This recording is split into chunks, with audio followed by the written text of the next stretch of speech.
Feeding your kids organic foods, is that enough to keep them healthy? Not in our experience.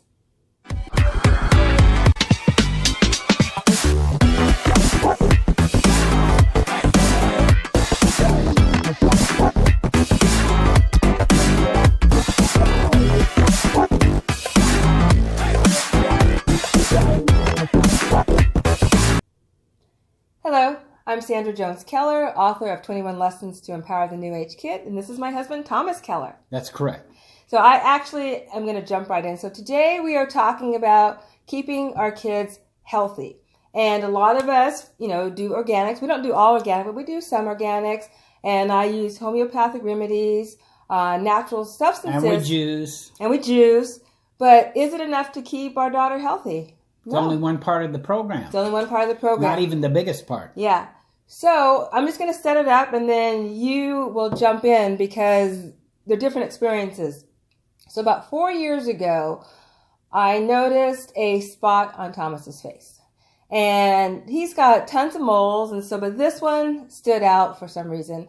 And every time I looked at it, I was very disturbed. So I finally insisted that he go to the doctor and get this mole checked out or whatever it was. So he went to the doctor and they said it was something. They didn't know exactly what it was. And you had to go back to get what? A biopsy? A biopsy, yes. So he went back to get a biopsy. And then we found out it was melanoma. And so melanoma is the most aggressive form of skin cancer, which can actually go into your organs. So it's very serious. Now, 2 months prior to you doing this, my father passed away from cancer. So I was very vulnerable. I was not as grounded as I would be. And this news basically sent me over the edge, and I didn't realize I was over the edge emotionally. I thought I was holding it together and, going about daily life. But then I noticed that Mecca started having like stomach aches. Literally almost everything she ate, her stomach hurt. And this went on for probably a couple of weeks. And I was like, oh man, I'm gonna have to take her to the doctor or something because these stomach aches are not going away.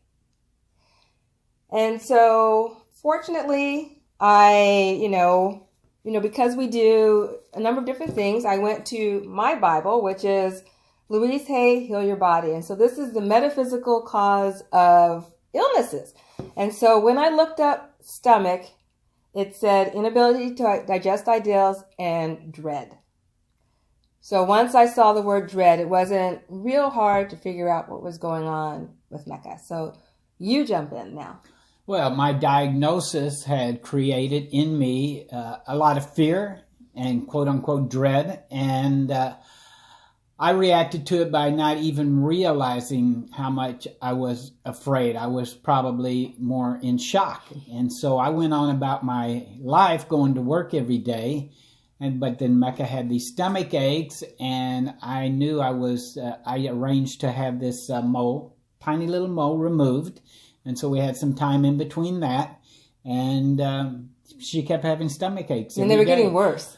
I thought I was okay handling it. And did you think you were okay? I knew that I was nervous, but I didn't realize exactly how nervous. And so let me back up a little bit. Had my dad not passed away from cancer 2 months prior, I probably would have been a little better. But because of that, I started really just projecting like all this doom and gloom. It was like, oh my God, okay, my dad so just passed away. Obviously we were both scared to death. That's the bottom line. Now, then what happened?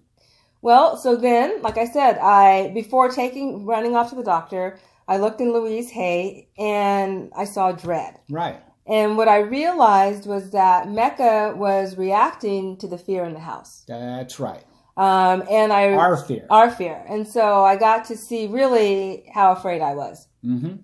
And so I started doing, we've talked about forgiveness work. So I started doing, my forgiveness work. Like, what does that mean? So we both practice a technique by Dr. Hugh Lin, an ancient Hawaiian forgiveness technique called Ho'oponopono. And it's literally 4 phrases. I'm sorry. Yeah, Please let me just say Hold on. I love you. Thank you. So those are the 4 phrases. But the forgiveness technique doesn't matter. The point is to forgive whatever that takes, whatever that means for the individual. Right. Well, I'm giving them some actual tools. Okay. So, yes. Because, you can talk about forgiveness, but if you don't know what to do, then it's just like air. Well, I'm just saying forgiveness is a different process for different people, but this is one popular process that we use. Yes.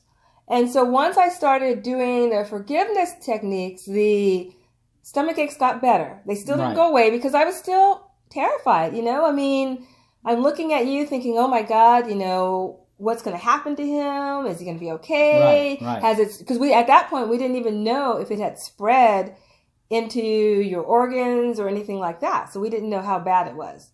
Well, we did. When they took the biopsy, they took some time in the lab, and then they reported the results, and it was localized to this one little spot. It had not spread to any organs or anything else. And so I arranged to have surgery to take it out. Well, in my mind, it had spread. That's an example of how fearful both of us were. Yeah, in my mind, it had spread to all your organs, and I didn't know what was going to happen. So let's get back to the correction. So the correction was, one, instead of running off and taking Mecca to the doctor, which they probably would have then done all these tests. So Mecca, do you even remember this? Somewhat. Yeah, so instead of taking her to the doctor where they would have run all these tests and maybe found something or not found anything, but started giving her medication to start to working with these stomach aches, and then maybe allergy testing or whatever else they would have done to try to figure out what was creating the stomach aches. Well, what we realized is that our fear was being picked up by Mecca, and that was the source of her stomach aches. So we decided to deal with our fears personally rather than take her to the doctor.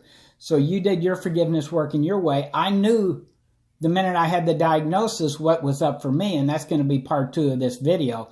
But in essence, we both had to do our forgiveness work to release Mecca. Yeah, is the bottom line. To free her. Yes. And so, how many times have you out there experienced maybe your kid being sick and you take them to the doctor and the doctor can't find anything, and then they try to do all this testing, but the missing component is what's going on in the household. That's why we're talking about this. That's exactly right. The parents usually are the first source of the children's illness projected. We're but looking at what's going on in the household that is creating these sudden stomach aches.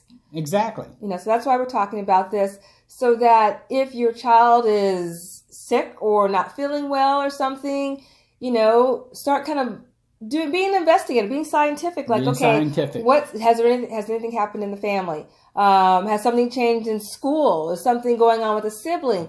Because it's emotional. I mean, like I said, this is this book, and it's you can see, it's very well used. I bought it back in 1990, which talks about the metaphysical causes of our illness, so that if we start looking at, okay, what's the meaning of this, then we can start backtracking.